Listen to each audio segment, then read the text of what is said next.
Hey everybody, this is Attorney David Crum. Today's topic is understanding all of your options in a divorce case. This is crucially important. I never want you to talk to an attorney, especially to do a consultation, before you understand all of these options. Why? Because any attorney that you go to do a consultation with is going to steer you into his or her wheelhouse. If they're a litigator, they're going to tell you your case is a litigation case. If they're a mediator, they're going to tell you you should do mediation, and that just may not be right for your case. So understand these options before you ever do that. And there are basically four of them.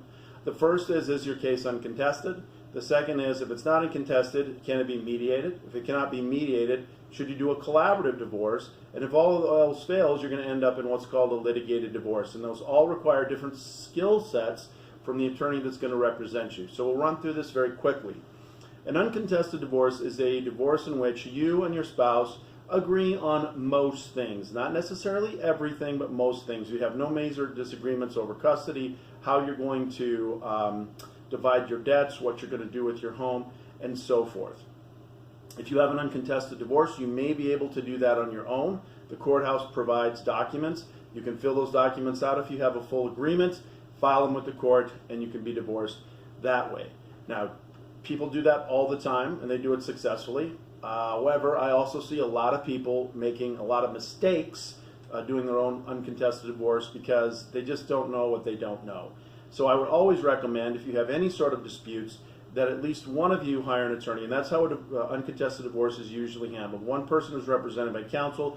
Counsel works with you and your spouse to work through all the issues, to let you know what some of the legal issues are, and then they do the paperwork and they file it. That's the easiest, cheapest way to go.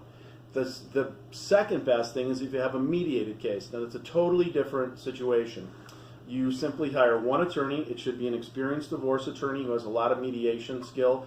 That person acts as a third-party neutral and simply helps you, guides you through the process of settling. So you can be far apart on certain issues. That attorney will bring you toward the middle or bring you toward a proper resolution of your case. That attorney can also do the paperwork and get it filed for you.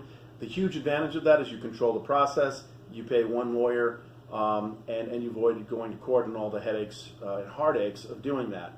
If your case is not mediated, then you could do something called a collaborative divorce. It's relatively new on the scene. Both parties have an attorney. The difference is you build a container around the process, and everything you do happens inside of the process. How you exchange documents, how you resolve issues. If you have to go back to court, you have to fire each of your attorneys and start all over again, so the parties have a lot of incentive to make sure that they go through that collaborative process once they start. And then the final one is a litigated divorce.